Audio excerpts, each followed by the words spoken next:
Testicular TB అంటే దీన్ని నార్మల్‌గా మన కామెంట్ సెక్షన్‌లో ఒక సబ్‌స్క్రైబర్ రెగ్యులర్‌గా అడుగుతున్నారు.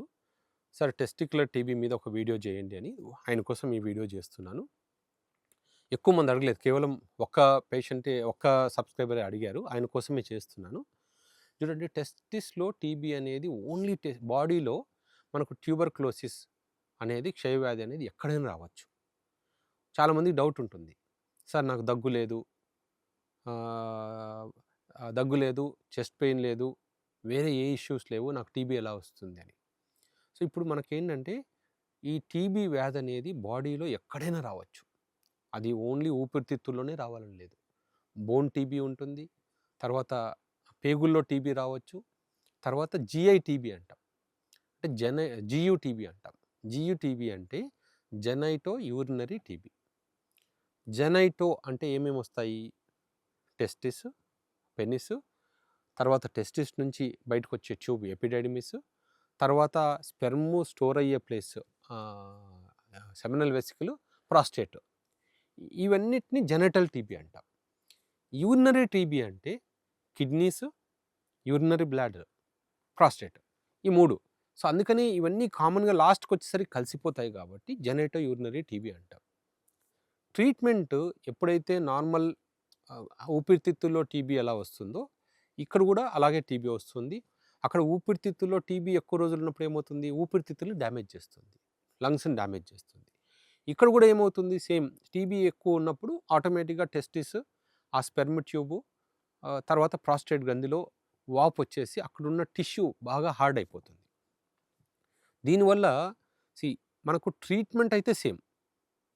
అటు ఆహ్, టీబీ ట్రీట్మెంట్ అంటే జనరల్‌గా 6-9 మంత్స్ ఉంటుంది. ఇది కంటిన్యూయస్ ట్రీట్మెంట్. ఏటీటీ అనేది యాంటీ ట్యూబర్క్యులర్ ట్రీట్మెంట్ అనేది ఖచ్చితంగా మినిమమ్ 6 మంత్స్ తీసుకోవాల్సిందే. అది మేమే ఇవ్వాల్సిన అవసరం లేదు. ఏ ఫిజిషియన్ దగ్గరికెళ్ళినా ఏటీటీ ఈవెన్ గవర్నమెంట్ హాస్పిటల్స్‌లో గూడా ఈ కంప్లీట్ 6 మంత్స్ కోర్స్ అనేది కంప్లీట్‌గా ఫ్రీగా దొరుకుతుంది. ఇండియాలో టీబీ ట్రీట్మెంట్ మీరు అసలు వాళ్ళ ఇంటికొచ్చి ఇస్తారు. సో, మీరు రిజిస్టర్ జేసుకుంటే ఈ టీబీ ట్రీట్మెంట్ కోసము చాలా వరకు పల్లెటూరులో గానీ, పీహెచ్‌సీల్లో గానీ మీరు రిజిస్టర్ అయితే చాలు. మీకు ఇంటికి మందులొస్తాయి. ఒకవేళ లేని వాళ్ళు మీరు అప్పటికప్పుడు ఏ మంత్‌కి ఆ మంత్‌కెళ్ళి మీ కిట్ ఏటీటీ కిట్ అంటాం. సో, ఫస్ట్ 2 మంత్స్ ఒకలాంటి కిట్ ఉంటుంది. తర్వాత 4 మంత్స్ అలా మల్టీ డ్రగ్ రెసిస్టెంట్ టీబీ అని ఉంటుంది. అంటే మనకు వాళ్ళు టెస్ట్ చేసినప్పుడు ఏ టైప్ ఆఫ్ టీబీ అని తెలుస్తుంది. సో, కానీ మనకు టెస్టిక్యులర్ టీబీ గురించి తెలుసుకున్నప్పుడు ఇక్కడ ఏమవుతుంది అంటే కామన్‌గా చూసేది సీమెన్ రావడం ఆగిపోతుంది. టెస్టిస్‌లో వాపొస్తుంది. టెస్టిస్‌లో పెయిన్ ఉంటుంది. కొంతమందికి ఓన్లీ వాపు మాత్రమే ఉంటుంది. పెయిన్ రాదు. కొంతమందికి యూరిన్ డిస్టర్బెన్స్ వస్తాయి. అంటే యూరిన్ సన్నగా రావడము, యూరిన్‌కెళ్ళాల్సొస్తే బాగా ప్రెషర్ పెట్టి రావడము, పక్క వాళ్ళతో కంపేర్ చేసుకుంటే యూరిన్‌కెళ్ళినప్పుడు ఎక్కువ టైం తీసుకోవడము.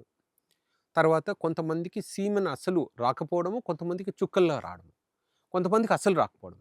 ఎందుకంటే అదంతా ఎజాక్యులేటరీ సిస్టమ్ అనేది ఫెయిల్ అయిపోతుంది. అంటే కొంతమందికి బ్లాకేజ్ అయిపోతుంది. మొత్తం ఆ టీబీ వల్ల ఆ టిష్యూ అంతా బ్లాకేజ్ అయిపోతుంది. ఆ ట్యూబ్స్ కూడా బ్లాక్ అయిపోతాయి.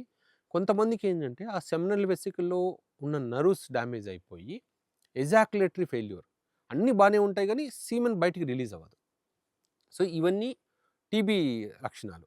కొన్నిసార్లు కిడ్నీకి, యూరిన్ బ్లాడర్‌లో గూడా టీబీ రావచ్చు. దాంట్లో అప్పుడేమవుతుందంటే ఫ్రీక్వెన్సీ యూరిన్ మళ్ళీ యూరిన్‌కెళ్ళాలనిపించడము. రోజుకు 10 సార్లు, 20 సార్లు, ఎవరీ 10 మినిట్స్‌కోసారి యూరిన్‌కెళ్ళాలనిపించడము. ఇవన్నీ గూడా టీబీతో వచ్చేవే. సో, ట్రీట్మెంట్ పరంగా మీకు చేంజ్ ఏముండదు. సో, ఏ టీబీ అయినా ఒకటే లాంటి ట్రీట్మెంటు. కాకపోతే ఏమవుతుందంటే ఎంత తొందరగా ట్రీట్మెంట్ స్టార్ట్ చేస్తే అంత రిలీఫ్ ఉంటుంది. మీరు టీబీ ట్రీట్మెంట్ అంటే జెనైటో యూరినరీ ట్రీట్మెంట్ టీబీ కోసము మా దగ్గరికి రావాల్సిన అవసరమే లేదు. ఈ టీబీ ట్రీట్మెంట్ ఏదైనా ఒకటే ట్రీట్మెంట్ చేంజ్ అవ్వదు. టీబీ ప్రోటోకాలే. సో, కాపోతే ఎలా కనుక్కోవాలి? అంటే క్రానిక్ టెస్టిస్ పెయిన్ ఉందనుకోండి. సో, జనరల్‌గా లేట్ చేయకూడదు.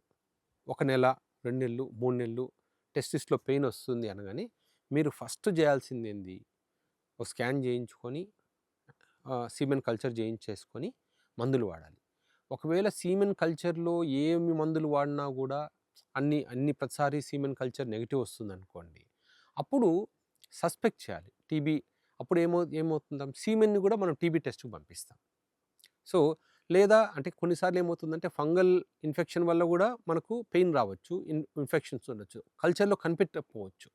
కొన్నిసార్లు వైరల్ ఇన్ఫెక్షన్ వల్ల. సో, ఏ పెయిన్ కంటిన్యూయస్‌గా ఉంటూ టెస్టిస్‌లో గానీ, యూరిన్‌లో గానీ, పెనిస్‌లో గానీ అంటే ప్రాస్టటైటిస్ సింప్టమ్స్ ఉంటూ ఒకవేళ ఏ బ్యాక్టీరియా కనిపించకపోతే అప్పుడు మనం ఏం చేయాలి? సీమెన్‌ని టీబీ టెస్ట్ కోసం పంపిస్తాం. ఈ టీబీ టెస్ట్ కోసం పంపించినప్పుడు టీబీ పాజిటివ్ వచ్చిందనుకోండి, అప్పుడు టీబీ ట్రీట్మెంట్ స్టార్ట్ చేస్తాం. బట్ ఇక్కడేంటంటే ఒకవేళ ఎవరికైనా ఆల్రెడీ మ్యారేజ్ అయ్యి పిల్లల కోసం ట్రై చేస్తున్న వాళ్ళు ఇలాంటి ట్రీట్మెంట్ అంటే టీబీ బయటపడితే ఏం చేయాలి? ఎందుకంటే ఈ 6 నెలల ట్రీట్మెంట్ వల్ల ఏమవుతుంది? జనరల్‌గా స్పెర్మ్ డ్యామేజ్ అవుతుంది. కొంచెం వరకు. ఎందుకంటే అన్ని మందులు వాడుతున్నప్పుడు స్పెర్మ్ కౌంట్, ప్రొడక్షన్ తగ్గే ఛాన్స్ చాలా వరకు ఉంది. సో, అప్పుడేం జేయాలి? వీలైతే ఆ ట్రీట్మెంట్ స్టార్ట్ చేసే ముందే ఏదైనా ఫర్టిలిటీ సెంటర్‌కెళ్ళి ఒక సీమెన్ శాంపుల్‌ని ఫ్రీజ్ జేయించుకోవాలి. ఎందుకంటే ఆ తర్వాత 6 మంత్స్ టు 9 మంత్స్ ట్రీట్మెంట్ అయిన తర్వాత స్పెర్మ్ కౌంట్ ఎలా ఉంటుంది? క్వాలిటీ బాగుంటుందా? తగ్గిపోతుందా? మళ్ళీ తగ్గిపోయినా మళ్ళీ ఎప్పుడు రికవర్ అవుతుంది? ఇవన్నీ గూడా మనకు క్వెషన్సే.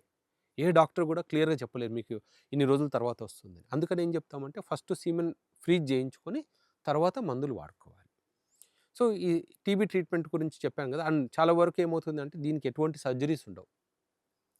ఈ సర్జరీస్ అన్నీ వేరే అంటే యూరిన్ పైప్ బ్లాక్ అయ్యి యూరిన్ రాకపోతేనే సర్జరీస్ చేస్తాం తప్ప, ఈ సీమెన్ రాకపోతే దానికి ఎటువంటి సర్జరీ చేయనవసరం లేదు. చాలామంది టీయూఆర్ఈడీ అని సర్జరీ చేసుకుంటారు.